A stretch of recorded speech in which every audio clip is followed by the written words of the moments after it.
আসসালামু আলাইকুম বন্ধুরা, আমি মোহাম্মদ শামীম ইসলাম আছি আপনাদের সঙ্গে। স্বাগতম সবাইকে আজকের পর্বে। বন্ধুরা, আমি মেজর ডালিম বলছি। এই সিরিজটি আর মাত্র 3টি পর্ব হলেই শেষ হয়ে যাবে। এই বই শেষ হয়ে যাবার পর আপনারা কোন বই নিয়ে ভিডিও চান সেটা অবশ্যই কমেন্ট বক্সে জানাবেন। আপনারা যে বইগুলোর নাম কমেন্ট করবেন সেই নামগুলো নিয়ে একটা পোল পোস্ট করা হবে। সেখান থেকে নির্বাচন করা হবে আপনাদের পছন্দের কোন বইটির ভিডিও আগে আসবে। তাই অবশ্যই কমেন্টে আপনার পছন্দের বইটির নাম লিখে যাবেন পরবর্তী সিরিজের জন্য। আপনি যদি আগের কোনো পর্ব মিস করে থাকেন তাহলে ডেসক্রিপশনে দেওয়া লিঙ্ক থেকে দেখে নিতে পারেন। আমি মেজর ডালিম বলছি। এই সিরিজটি খুবই গুরুত্বপূর্ণ একটি সিরিজ, তাই যারা এই সিরিজটি দেখছেন শুরু থেকে শেষ পর্যন্ত দেখবেন, না হলে কিছুই বুঝতে পারবেন না। আমি আপনাদেরকে আবারও মনে করিয়ে দিচ্ছি, কমেন্ট বক্সে অবশ্যই আপনার পছন্দের বইটির নাম লিখে যাবেন। হতে পারে আপনার পছন্দের বইটি আমাদের পরবর্তী একটি সিরিজ। এবং এই ভিডিওটি শেয়ার করে আপনার বন্ধুদের কাছে ছড়িয়ে দিন, যেন তারাও এসে তাদের পছন্দের বই আমাকে সাজেস্ট করতে পারে। আর আপনারা যে নামগুলো সাজেস্ট করবেন সেই নামগুলো নিয়ে কিন্তু পোল পোস্ট করা হবে। তাই অবশ্যই চ্যানেলটা সাবস্ক্রাইব করে বেল আইকনটি চেপে রাখুন, তাহলে আমাদের পরবর্তী আপডেটগুলো আপনার কাছে পৌঁছে যাবে সবার আগে। তো চলুন আজকের পর্ব শুরু করা যাক। প্রতি বিপ্লবী চক্রান্ত, মোস্তাক সরকার এবং সেনা পরিষদ। মোস্তাক সরকার গঠিত হবার পর খুবই নাজুক পরিস্থিতিতে সেনা পরিষদ তাদের নিজস্ব প্রোগ্রাম বাস্তবায়নের আপ্রাণ চেষ্টা করছিল। 15ই আগস্ট 1975 সালের সফল বৈপ্লবিক অভ্যুত্থানের বিজয়কে আপামর দেশবাসী স্বতঃস্ফূর্তভাবে অভিনন্দন জানালেও পরাজিত বাকশালী চক্র ও জাতীয় স্বার্থবিরোধী মহল সহজে এই পরিবর্তনকে মেনে নিতে পারছিল না। তারা জনসমর্থনের পরিপ্রেক্ষিতে প্রত্যক্ষভাবে এই বিপ্লবের বিরোধিতা করতে না পেরে গোপনে তাদের হারানো স্বর্গ ফিরে পাবার আশায় তাদের বিদেশি প্রভুদের যোগসাজশে চক্রান্তের জাল বুনতে শুরু করে বিপ্লবের পর মুহূর্ত থেকেই।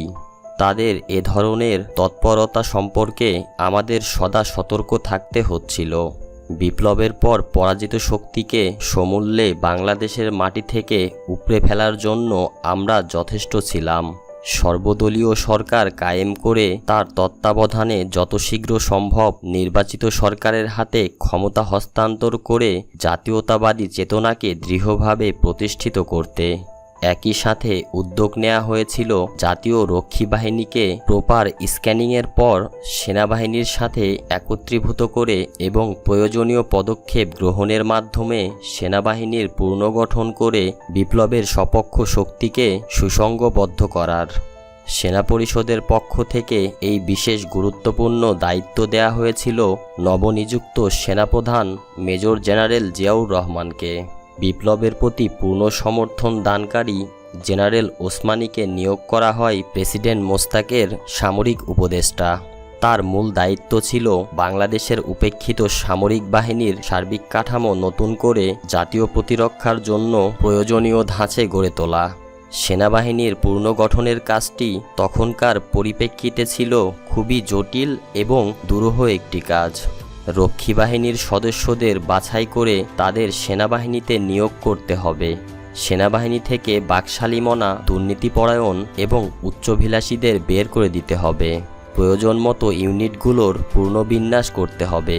কমান্ডো স্ট্রাকচারে প্রচুর রদবদল করতে হবে।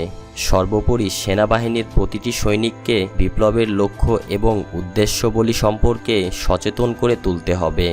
এ সমস্ত কাজে বিভিন্ন ক্যান্টনমেন্টের সেনা পরিষদের সদস্যরাই ছিল জেনারেল জিয়ার মূল শক্তি। তাদের সার্বিক সাহায্যের ওপর ভিত্তি করেই জেনারেল জিয়া তার দায়িত্ব পালন করে চলেছিলেন। আওয়ামী বাকশালী আমলে অন্যায়ভাবে চাকরিচ্যুত অফিসারদের সামরিক বাহিনীতে পূর্ণবহলের নীতিগত সিদ্ধান্ত গৃহীত হয় এবং এই নীতি কার্যকরী করার দায়িত্ব দেয়া হয়েছিল জেনারেল জিয়াউর রহমানকে। তিনি প্রচলিত নিয়ম অনুযায়ী তার দায়িত্ব পালনের উদ্যোগ গ্রহণ করেন। একই সাথে আমরা তখন দেশের দেশপ্রেমিক জাতীয়তাবাদী রাজনৈতিক দল, গ্রুপ এবং ব্যক্তিবর্গের সাথে দেশের ভবিষ্যৎ রাজনৈতিক কাঠামো, জাতীয় সরকার, নির্বাচন এবং গণতান্ত্রিক প্রক্রিয়া ইত্যাদি বিষয় নিয়ে আলোচনা করে মত বিনিময় করছিলাম। এই প্রক্রিয়াটাও ছিল ভীষণ জটিল। বিগত ঐক্য প্রক্রিয়ার মতো এ সমস্ত বিষয়ে আলোচনাকালে সব রাজনৈতিক দলই তাদের দলীয় স্বার্থকেই প্রাধান্য দিচ্ছিলেন। এমনকি জাতীয় সরকার গঠনের প্রস্তাবটি খন্দকার মোস্তাক আহমদও প্রথমে মেনে নিতে চাচ্ছিলেন না। তিনি চাইছিলেন সরকার প্রধান থেকে একটি নিজস্ব দল গঠন করে তার অধীনস্থ অস্থায়ী সরকারের অধীনেই নির্বাচন করতে, কিন্তু আমাদের জোরালো যুক্তির পরিপ্রেক্ষিতে তাকে মেনে নিতে হয়েছিল জাতীয় সরকার গঠনের প্রস্তাব। যে সংসদ গণতন্ত্রের বলি দিয়ে বাকশাল কায়েম করেছিল, তাদের মাধ্যমেই গণতন্ত্রের পূর্ণ প্রতিষ্ঠা করার পর মোস্তাক সরকার ও গণপরিষদ ভেঙে দিয়ে সর্বদলীয় সরকার গঠন করার সিদ্ধান্ত গ্রহণ করেছিলাম আমরা। বামপন্থী রাজনৈতিক অনেক দলই, বিশেষ করে জাসদ, চাচ্ছিল একটি বিপ্লবী সরকার কায়েম করে তাদের দলীয় কর্মসূচি আমরা বাস্তবায়ন করি, কিন্তু তাদের সেই সব প্রস্তাবকে নাকচ করে দিয়ে তাদের পরিষ্কারভাবে জানিয়ে দেয়া হয়েছিল রাষ্ট্রীয় ক্ষমতা গ্রহণ করার কোনো ইচ্ছা নেই আমাদের। এমনকি রাজনীতিতে সরাসরিভাবে সেনাবাহিনীর অংশগ্রহণের বিরুদ্ধে সেনা পরিষদ, জাতীয় কিংবা নির্দলীয় সরকার গঠন করা হবে কোনো বিশেষ দলের কর্মসূচি কার্যকরী করার জন্য নয়। তাদের দায়িত্ব হবে দেশে একটি সুষ্ঠু ও অবাধ নির্বাচন অনুষ্ঠিত করা। দলীয় কর্মসূচি বাস্তবায়নের অধিকার অর্জন করবে জনগণের প্রত্যক্ষ ভোটে নির্বাচিত রাজনৈতিক দল।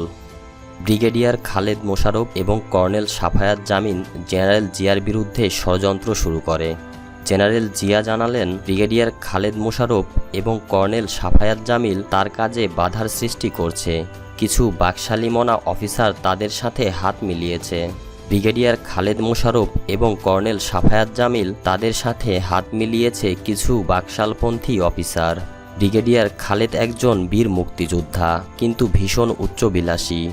তার উচ্চাভিলাষ চরিতার্থ করার জন্য অতি কৌশলে যুদ্ধের সময় থেকেই তিনি তার শক্তি এবং প্রভাব বৃদ্ধি করার প্রচেষ্টা করে আসছিলেন। মুজিব সরকার ও বাকশালীদের সহানুভূতিও ছিল তার প্রতি। আচমকা বাকশালী সরকারের পতনের ফলে তার সব পরিকল্পনা ভেস্তে যায়। তাই তিনি মরিয়া হয়ে উঠেছিলেন যে কোনো উপায়েই তার পরিকল্পনা কার্যকরী করে তার উচ্চাভিলাষ চরিতার্থ করতে। তার এই হীন চক্রান্তমূলক কার্যকলাপ থেকে তাকে কিছুতেই নিরস্ত্র করতে পারছিলেন না জেনারেল জিয়াউর রহমান। ক্ষমতার প্রতি ব্রিগেডিয়ার খালেদের এই দুর্বলতার পূর্ণ সুযোগ গ্রহণ করেছিল বাকশালী চক্র এবং তাদের মুরব্বী সোভিয়েত সামাজিক সাম্রাজ্যবাদ এবং তাদের দোসর ভারতীয় সম্প্রসারণবাদ। 15ই আগস্ট পরবর্তী ঘটনা প্রবাহের চাকা ঘুরিয়ে দিয়ে আগস্ট বিপ্লবের পূর্ব অবস্থায় দেশকে নিয়ে যাবার এক গভীর ষড়যন্ত্রের সূচনা ঘটানো হলো ব্রিগেডিয়ার খালেদ মোশাররফের মাধ্যমে। বিভিন্ন গোয়েন্দা সংস্থাগুলোর রিপোর্টও এই ষড়যন্ত্রের ব্যাপারে তথ্য পাওয়া যেতে লাগলো। ব্রিগেডিয়ার খালেদের প্রধান উস্কানিদাতা ছিল কর্নেল সাফায়াত। শেখ মুজিবের প্রতি অন্ধ এই অফিসার কিছুতেই বাকশালী সরকারের পতনকে মেনে নিতে পারছিলেন না। কুখ্যাত আত্রাই অপারেশনের চ্যাম্পিয়ন কর্নেল সাফায়াত জামিল, যাকে পরে ঢাকায় ব্রিগেড কমান্ডার হিসাবে নিয়োগ করে শেখ মুজিব পুরস্কৃত করেছিলেন, সেই সাফায়াত জামিলের অধীনস্থ ঢাকা ব্রিগেডেই মুজিব সরকারের পতন ঘটালো। এই হিউমিলেশন তার পক্ষে কিছুতেই সহ্য করা সম্ভব হচ্ছিল না। ব্রিগেড কমান্ডার হিসাবে এই গ্লানি তাকে কুরে কুরে খাচ্ছিল। এর জন্যই সে ব্রিগেডিয়ার খালেদকে মোস্তাক সরকার এবং জেনারেল জিয়ার বিরুদ্ধে উস্কে দিয়ে তাকে বাকশালী চক্র ও তাদের বিদেশি প্রভুদের ক্রিয়ানকে পরিণত করেছিল। তাদের সাথে জোট বেঁধেছিল রক্ষী বাহিনীর কয়েকজন ঊর্ধ্বতন কর্মকর্তা এবং আগরতলা মামলায় আসামিদের কয়েকজন অফিসার।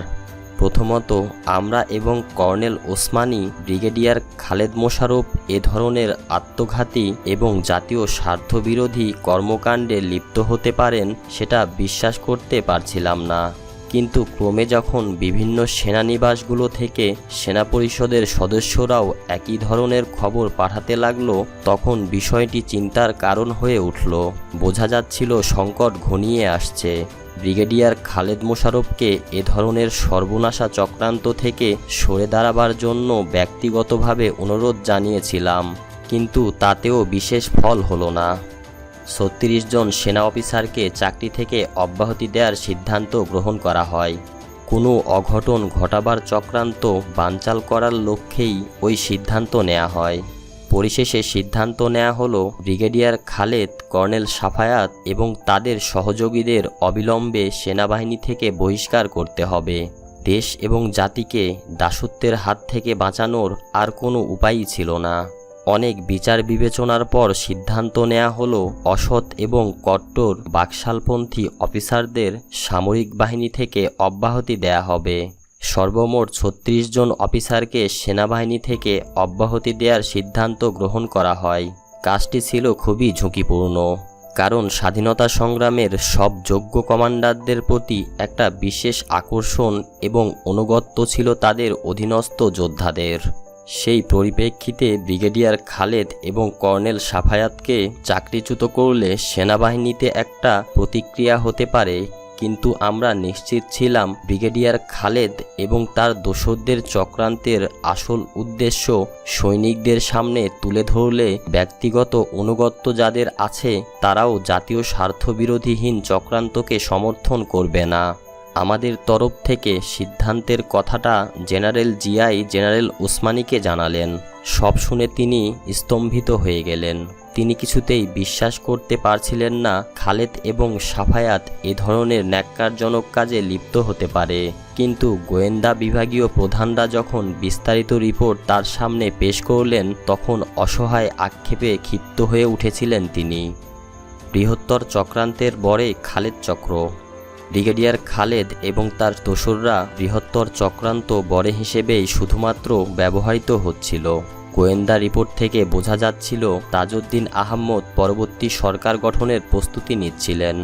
গোয়েন্দা রিপোর্টগুলো থেকে পরিষ্কার হয়ে উঠেছিল এই চক্রান্ত হাত রয়েছে বাকশালীদের একটি চক্র এবং তাদের সার্বিকভাবে মদত যোগাচ্ছিল প্রতিবেশী রাষ্ট্র ভারত ও সোভিয়েত ইউনিয়ন। তাদের রিপোর্ট অনুযায়ী ভারত এবং সোভিয়েত ইউনিয়ন চেষ্টা চালাচ্ছে আর্মির মধ্যে কিছু লোকের মাধ্যমে একটা প্রতিবিপ্লবী ঘটনা ঘটিয়ে জাতীয় পর্যায়ে বিভক্তি সৃষ্টি করে দেশকে রক্তক্ষয়ী গৃহযুদ্ধের দিকে ঠেলে দিয়ে 25 বছরের আওতায় বাংলাদেশে সামরিকভাবে হস্তক্ষেপ করে জনাব তাজউদ্দিনের নেতৃত্বে একটি অনুগত সরকার গঠন করে বাংলাদেশকে আবার একটি করদ রাজ্যে পরিণত করা। রিপোর্ট থেকে আরও জানা গেল এই নীলনকশা বাস্তবায়নে ভারতীয় গোয়েন্দা সংস্থা র এবং বাংলাদেশে অবস্থিত ভারতীয় ও সোভিয়েত ইউনিয়ন দূতাবাস যৌথভাবে আধ্যাত্মিক মাত্রায় তৎপর রয়েছে। তাদের পরামর্শে ব্রিগেডিয়ার খালেদ মোশাররফের ভাই সাবেক সংসদ বাকশালী নেতা জনাব রাশেদ মোশাররফ সংশ্লিষ্ট মহল এবং ব্রিগেডিয়ার খালেদ মোশাররফের মধ্যে যোগাযোগ রক্ষা করার দায়িত্ব গ্রহণ করেছিলেন। এই চক্রান্তের সম্পর্কে পরবর্তীকালে জনাব এনায়েতুল্লাহ খানের পত্রিকা সাপ্তাহিক হলিডেতে এক বিস্তারিত রিপোর্ট প্রকাশিত হয়।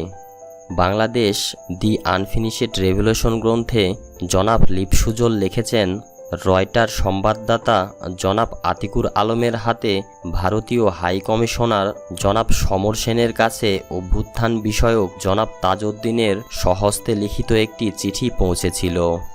জনাব Zillur Rahman Khan leadership crisis in Bangladesh গ্রন্থে লিখেছেন, খালেদ মোশাররফের অভ্যুত্থানের বিষয়ে জেলে 4 নেতা অবহিত ছিলেন। এটা ছিল একটি মুজিবপন্থী পাল্টা অভ্যুত্থান, কারণ 4 নেতা বীরদর্পে জেল থেকে বের হয়ে এসে সরকার গঠনের প্রস্তুতি নিচ্ছিলেন। জেনারেল জিয়া নিজের অজ্ঞাতেই সতর্ক ঘণ্টা বাজিয়ে দিলেন। 36 জনের মধ্যে মাত্র 2 জন কর্নেল রৌফ এবং কর্নেল মালেকের অব্যাহতি ফাইল সই করিয়ে নিলেন তিনি প্রেসিডেন্টের কাছ থেকে। একই সাথে মুজিব আমলে অন্যায়ভাবে চাকরিচ্যুত অফিসারদের পুনর্বহালের প্রক্রিয়াকে ত্বরান্বিত করার জন্য জেনারেল জিয়াকে অনুরোধ জানানো হয়। এর কয়েকদিন পরেই আমরা আবার চাকরিতে পুনর্বহাল হই। এতে করে সেনাবাহিনীতে বিপ্লবের সপক্ষ শক্তি বৃদ্ধি পায়। জেনারেল জিয়ার হাতও এতে করে তুলনামূলকভাবে বেশি শক্তিশালী হয়ে ওঠে। জেনারেল জিয়া অবিলম্বে আমাদের সবাইকে বিভিন্ন গুরুত্বপূর্ণ ইউনিটগুলোতে নিয়োগ করার উদ্যোগ গ্রহণ করেন। আমাদের সেনাবাহিনীতে পুনর্বাসনের ফলে ব্রিগেডিয়ার খালেদ ও তার সমর্থকরা ভীতসন্ত্রস্ত হয়ে পড়েন। তারা বুঝতে পারেন সেনাবাহিনীর গুরুত্বপূর্ণ ইউনিটগুলো আমাদের নিয়ন্ত্রণে চলে আসলে তাদের কোনো ষড়যন্ত্রই কার্যকরী করা সম্ভব হবে না। তারা এটাও বুঝতে পারলেন যে তাদের দিন ফুরিয়ে এসেছে, তাই তারা অস্থির হয়ে উঠলেন মরণ কামড় দেবার জন্য। ওই সময়ে একদিন জেনারেল জিয়া প্রেসিডেন্ট মোস্তাকের কাছ থেকে কর্নেল রৌফ শেখ মুজিবের আমলে তার বিশেষ আস্থাভাজন সেনাবাহিনীর গোয়েন্দা প্রধান এবং কর্নেল মালেকের চাকরিচ্যুতির ফাইল সই করিয়ে নিয়ে সেনাবাহিনী থেকে তাদের অবসর প্রদানের আদেশ জারি করলেন। ব্যাপারটা জানতে পেরেই আমি শঙ্কিত হয়ে পড়লাম। ছুটে গেলাম জেনারেল জিয়ার কাছে। স্যার, এটা আপনি কি করলেন? কথা ছিল ৩৬ জনকে একই সাথে অবসর প্রদান করা হবে, সেটা না করে মাত্র ২ জনকে অবসর প্রদান করে বাকি ষড়যন্ত্রকারীদের হুঁশিয়ার করে দিলেন আপনি। এটা কি ঠিক হলো? জবাবে জেনারেল জিয়া আমাকে বললেন, don't worry, let me move step by step, thing be all right, let me handle the affair in my own way. একটি আশ্চর্যজনক ঘটনা। একটি তরুণ প্রতারক আমার নাম ভাঙিয়ে ফায়দা লোটার চেষ্টা করে। একদিন রাতে ক্যাবিনেট মিটিং শেষ হবার পর মন্ত্রী মহোদয়গণ বঙ্গভবনের করিডোরে বেরিয়ে এসেছেন। হঠাৎ মন্ত্রী জনাব রিয়াজউদ্দিন আহমদ ভোলা মিয়া আমাকে ডেকে একটু নির্জন জায়গায় নিয়ে গিয়ে ফিসফিস করে বললেন, ডালিম, তোমার পাঠানো লোকটার কাজটা করে দিয়েছি। কালই পারমিটটা ইস্যু করে দেওয়ার জন্য সেক্রেটারি সাহেবকে অর্ডার দিয়েছি। আমি আকাশ থেকে পড়লাম, চাচা, আমি তো কোনো লোককে পাঠাইনি আপনার কাছে, ব্যাপারটা একটু খুলে বলুন তো। আমার জবাবে তিনি একটু বিব্রত হলেন। বললেন, এক যুবক সকালে আমার অফিসে এসে বলল তুমি তাকে পাঠিয়েছ অনুরোধ জানিয়ে তাকে যেন ৫০ লক্ষ টাকার একটা কাজের পারমিট দিয়ে দেওয়া হয় যত শীঘ্র সম্ভব। সব শুনে আমি থ হয়ে গেলাম। কি সাংঘাতিক ব্যাপার! আমাকে বেচার চেষ্টা করছে কেউ। লোকটাকে জানার একটা কৌতূহল হলো। বললাম, এক কাজ করেন চাচা, আগামীকাল লোকটা যখন পারমিটটা নিতে আসবে তখন আপনি আমাকে জানাবেন। আমি আসব দেখার জন্য লোকটা কে। আপনি আমার পরিচয় দেবেন আপনার দুঃসম্পর্কের কোনো আত্মীয় বলে। বাকিটা ঘটনাস্থলেই দেখবেন কি হয়। পরদিন সকালে যুবক পৌঁছামাত্র আমি ফোন পেলাম।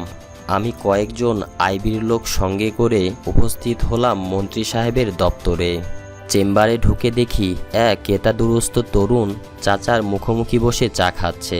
আমি সালাম জানিয়ে বসলাম যুবকের পাশেই। যুবকটি আমার পরিচিত নয়। চাচাকে উদ্দেশ্য করে বললাম, স্যার, আপনি বলেছিলেন আজ আসতে আমার ছোট ভাইয়ের আর্মিতে অফিসার র্যাঙ্কে ভর্তির ব্যাপারে। আপনি বলেছিলেন মেজর ডালিমের খুব ঘনিষ্ঠ কেউ আসবে আজ, যার মাধ্যমে কাজটা করিয়ে দেবার চেষ্টা করবেন আপনি।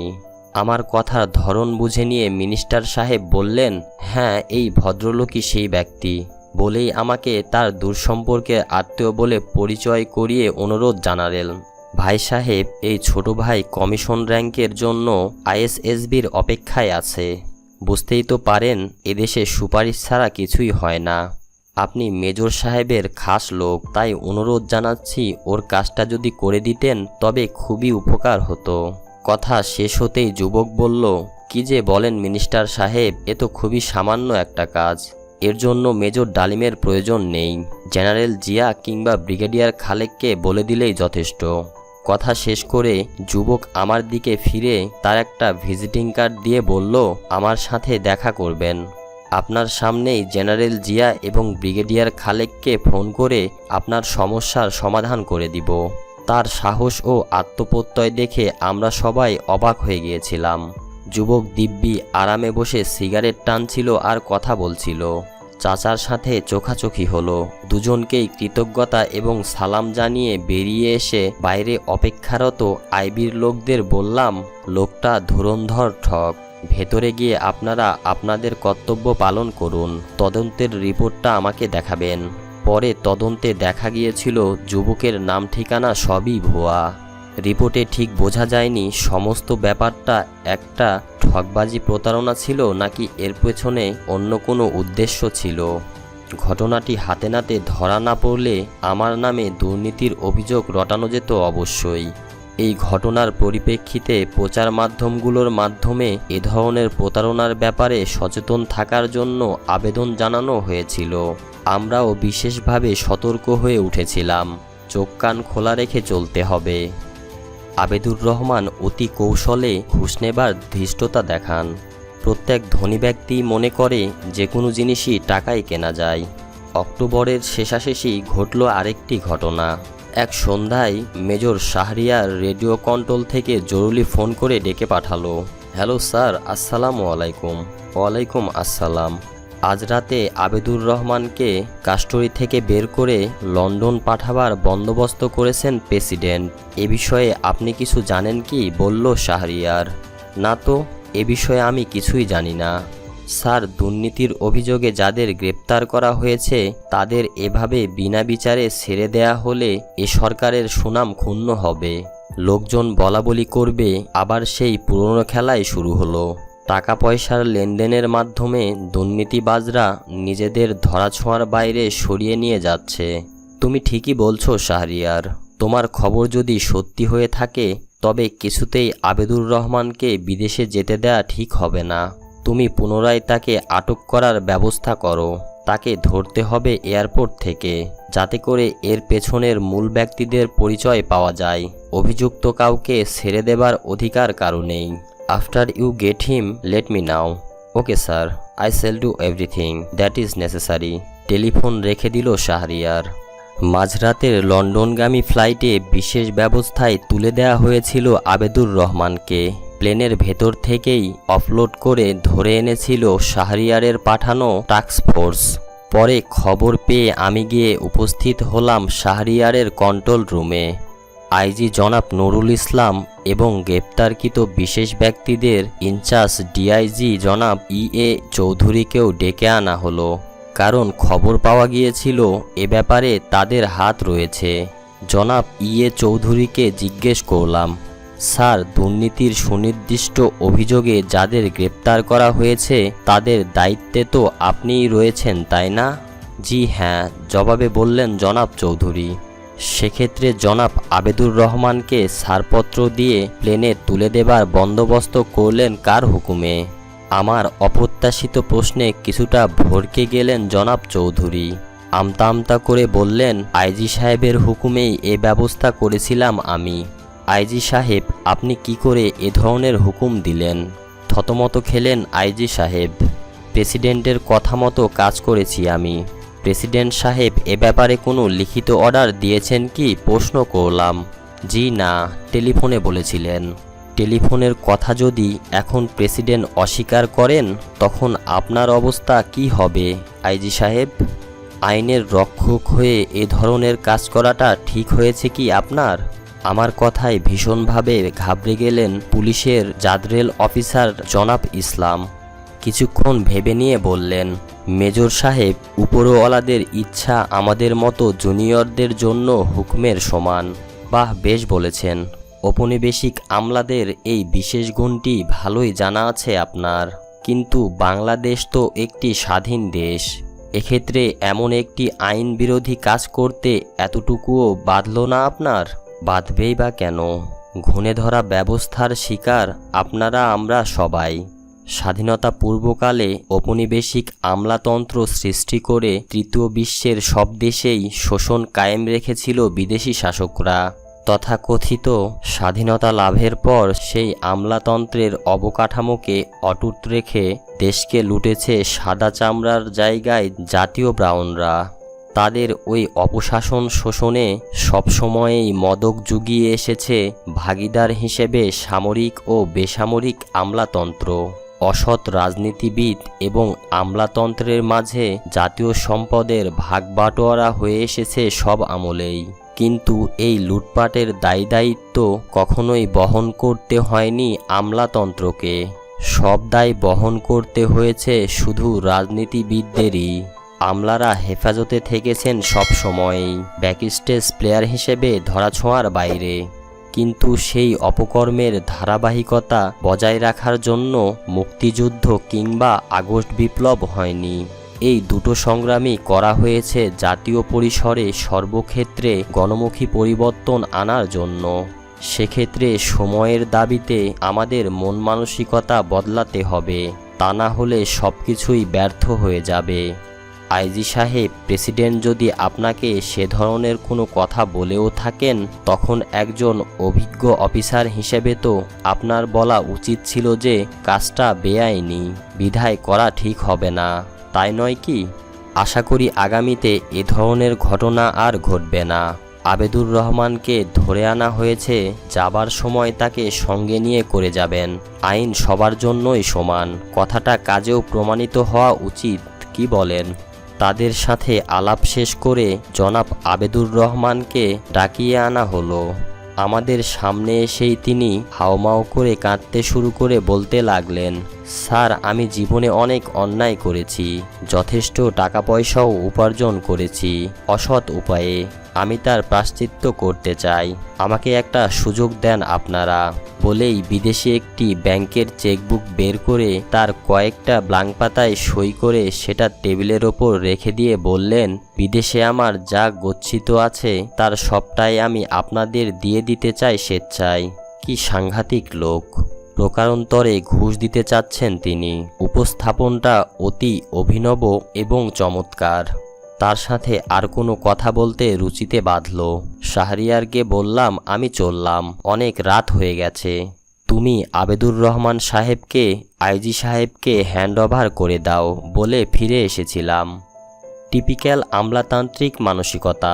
পররাষ্ট্র সচিব আমার শ্বশুর মহাশয়ের চাকরির মেয়াদ বাড়িয়ে দেবার সুপারিশ করে আমাকে খুশি করতে চাইলেন। একদিন পররাষ্ট্র সচিব কাজে এসেছিলেন বঙ্গভবনে। মিলিটারি সেক্রেটারির ঘরে আমাকে দেখেই বলে উঠলেন, এই যে মেজর সাহেব, আপনাকেই খুঁজছি। কেন বলুন তো? জানতে চাইলাম।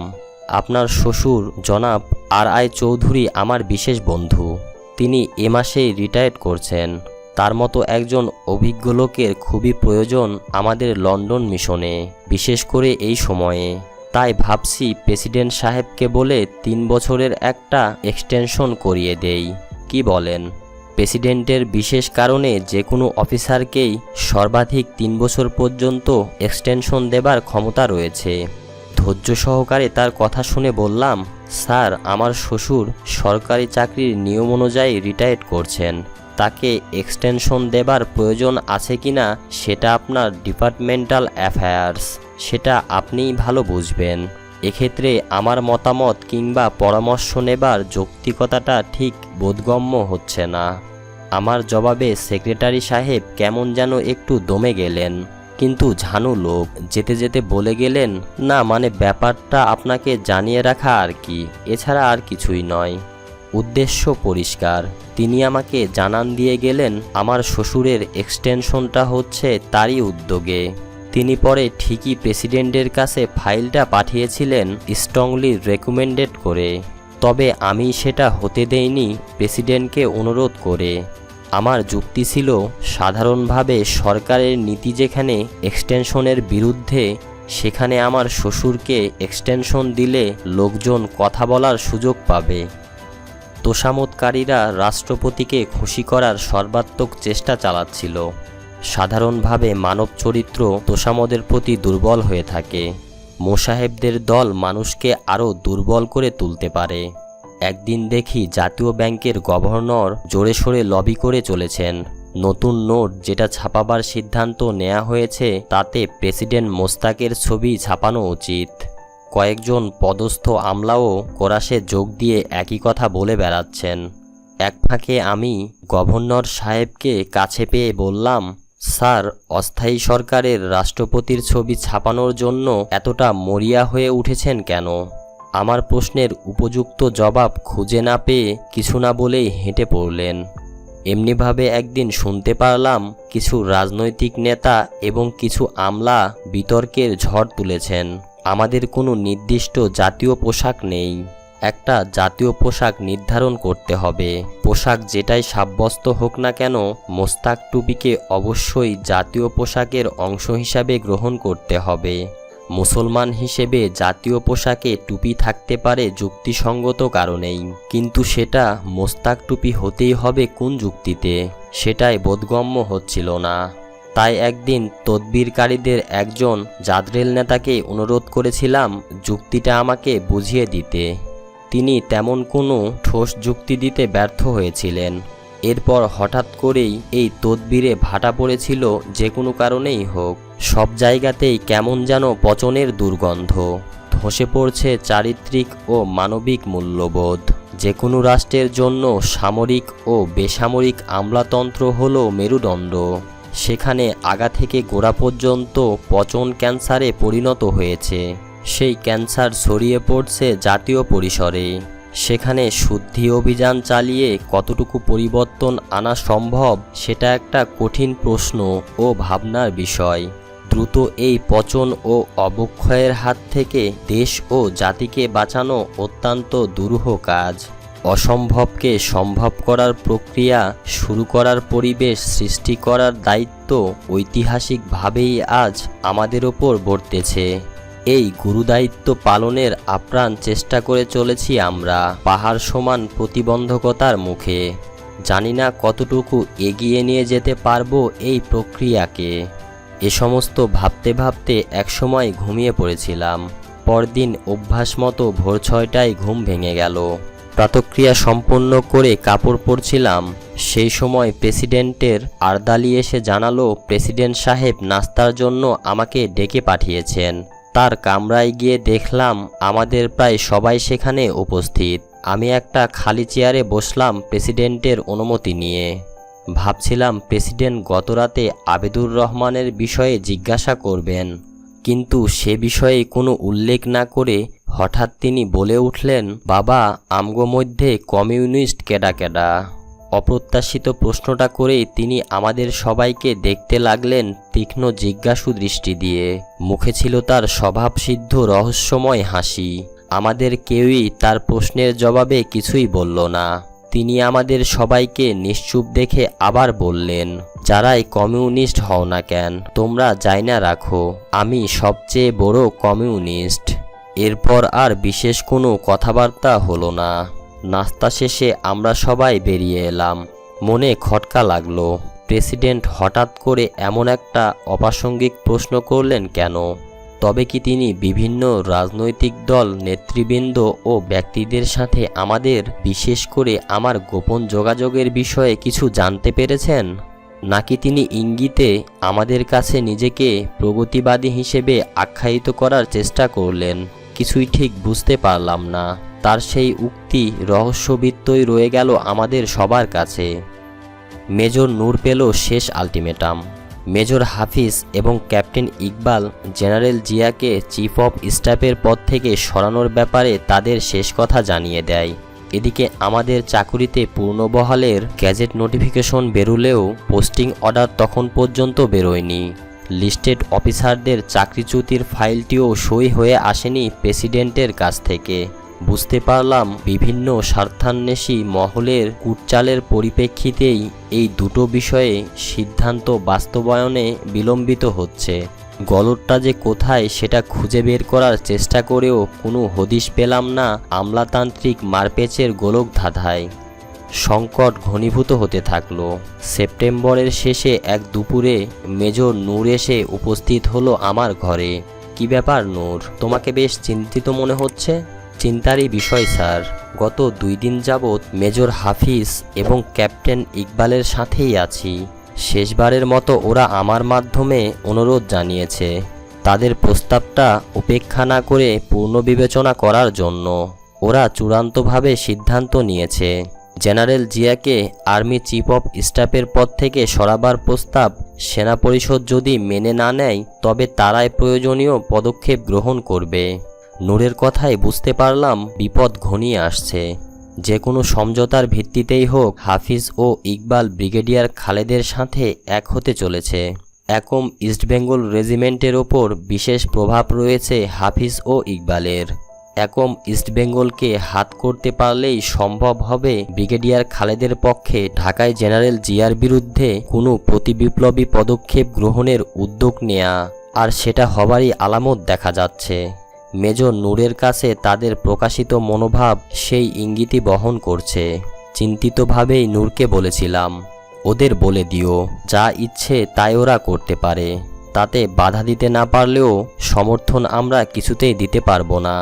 এ বিষয়ে মিটিংয়ে সংখ্যাগরিষ্ঠ সদস্যদের মতামতের পরিপ্রেক্ষিতে যে সিদ্ধান্ত নেওয়া হয়েছে সেটাই বলবৎ থাকবে। আমিও আপনার সাথে সম্পূর্ণভাবে একমত স্যার। দেশের স্বার্থে আর কিছু করতে না পারলেও জাতীয় স্বার্থবিরোধী যে কোনো চক্রান্তের বিরুদ্ধে আপোষহীন লড়াই চালিয়ে যাব শেষ রক্তবিন্দু দিয়ে। তবু নীতির প্রশ্নে অটল থাকতে হবে আমাদের। আপনি জেনারেল জিয়াকে সাবধান হতে বলেন স্যার, যে কোনো সময় চরম একটা কিছু ঘটে যেতে পারে। নূরের সাথে আলাপের পর সেদিনই ছুটে গিয়েছিলাম জেনারেল জিয়ার কাছে। তার বাসায় লনে বসেই কথা হচ্ছিল। স্যার, কি অবস্থা সেনানিবাসের? খালেদ ও সাফায়াতের ঔদ্ধত্যের মাত্রা সকল সীমা ছাড়িয়ে যাচ্ছে। ওদের সন্দেহমূলক আচরণের খবরাখবর আসছে সব দিক থেকেই। তাদেরকে কি করে হ্যান্ডেল করা যায় সেটাই ভাবছি। স্যার, শুনতে পাচ্ছি ব্রিগেডিয়ার খালেদ নাকি একম ইস্টবেঙ্গল রেজিমেন্টকে হাত করার চেষ্টা করছেন। এ ব্যাপারে আপনার সতর্ক হওয়া উচিত। একম বেঙ্গলকে নিয়ন্ত্রণে নিয়ে আসতে পারলে ঢাকায় ব্রিগেডিয়ার খালেদ যে কোনো একটা চূড়ান্ত অঘটন ঘটিয়ে ফেলার ঝুঁকি নিতে পারে। Don't you worry. The advances party of the 1st Field Regiment has already arrived from Kumilla and the main body is on the way. They shall be here just within a few days. Ekam east Bengal সম্পর্কে ভেবো না, ওটা তো আমারই নিজস্ব battalion. How cloud Khaled লে his hand on it. স্বভাবসিদ্ধ আত্মপ্রত্যয়ের সাথে জবাব দিলেন জেনারেল জিয়া। তবুও সাবধানের মার নেই স্যার।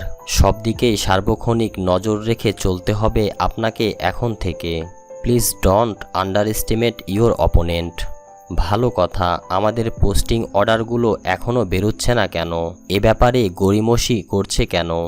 বিভিন্ন শাখা কৌশলগতভাবে গুরুত্বপূর্ণ ইউনিটে আমাদের পোস্টিং হবে ব্রিগেডিয়ার মোকাবেলা করার জন্য আপনার অত্যন্ত শক্তিশালী হাত। বিশেষ করে খালেদ অ্যান্ড কো বর্তমান জটিল ও বিস্ফোরক পরিস্থিতিতে।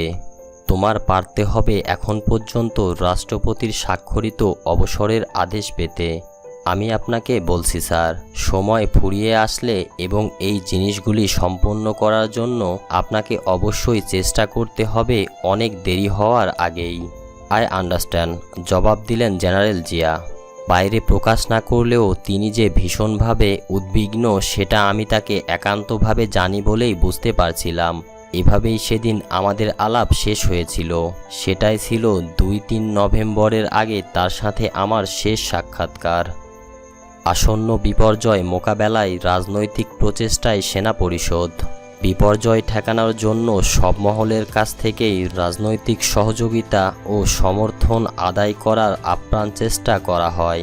আসন্ন বিপর্যয়ের মোকাবেলা করার জন্য সর্বাত্মক প্রচেষ্টা করছিল সেনা পরিষদ।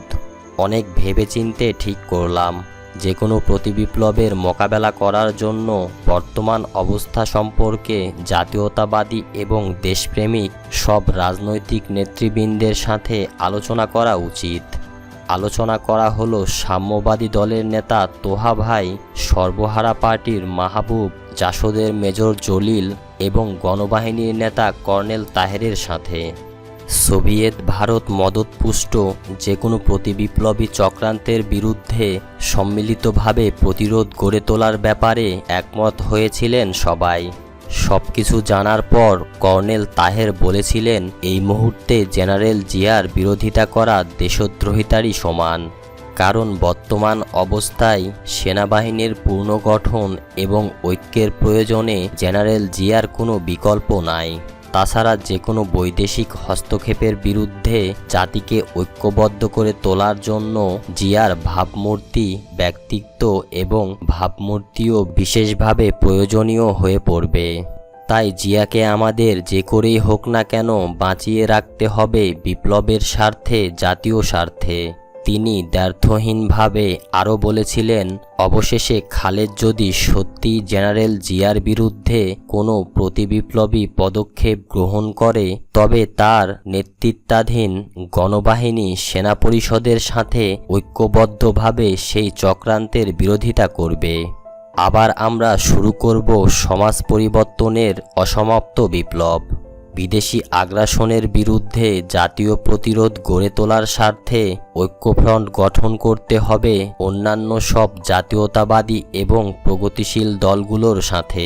এ ব্যাপারে আমাদের বিভিন্ন মহলের সাথে আলোচনার কথা শুনে তিনি সন্তুষ্টি প্রকাশ করেছিলেন।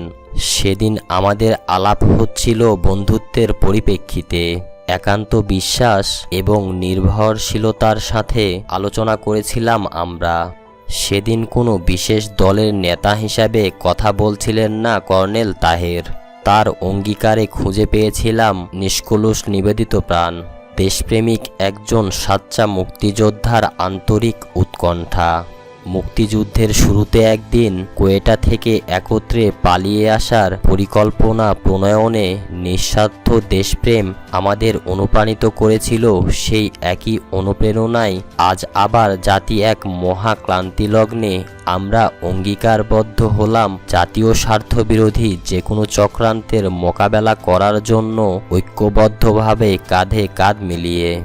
রাজনৈতিক দর্শন এবং লক্ষ্য হাসিলের পদ্ধতিতে আমাদের মাঝে কোনো ক্ষেত্রে মতবিরোধ থাকলেও সেটা দেশ ও জাতীয় স্বার্থের ঊর্ধ্বে নয়। সে প্রশ্নে আমরা এক ও অভিন্ন। সিদ্ধান্ত নেওয়া হলো যে কোনো হুমকির মোকাবেলা করার জন্য সেনা পরিষদ এবং গণবাহিনীকে যৌথভাবে প্রস্তুত করে তুলতে হবে অতি সতর্কতার সাথে। কর্নেল তাহের এবং আমাদের মাঝে সার্বক্ষণিক যোগাযোগের বন্দোবস্ত করা হলো। বন্ধুরা, আজকের পর্ব এখানেই শেষ করছি। ধন্যবাদ এতক্ষণ আমাদের সঙ্গে থাকার জন্য। আপনি যদি আপনার পছন্দের বইটির এরকম অডিও সিরিজ শুনতে চান তাহলে অবশ্যই চ্যানেলটা সাবস্ক্রাইব করে এই ভিডিওর কমেন্ট বক্সে আপনার পছন্দের বইটির নাম লিখে যাবেন। আপনাদের দেয়া সেই নামগুলো নিয়ে একটা পোল পোস্ট করা হবে এবং সেখান থেকে নির্বাচিত করা হবে কোন বইটির ভিডিও আগে আসবে।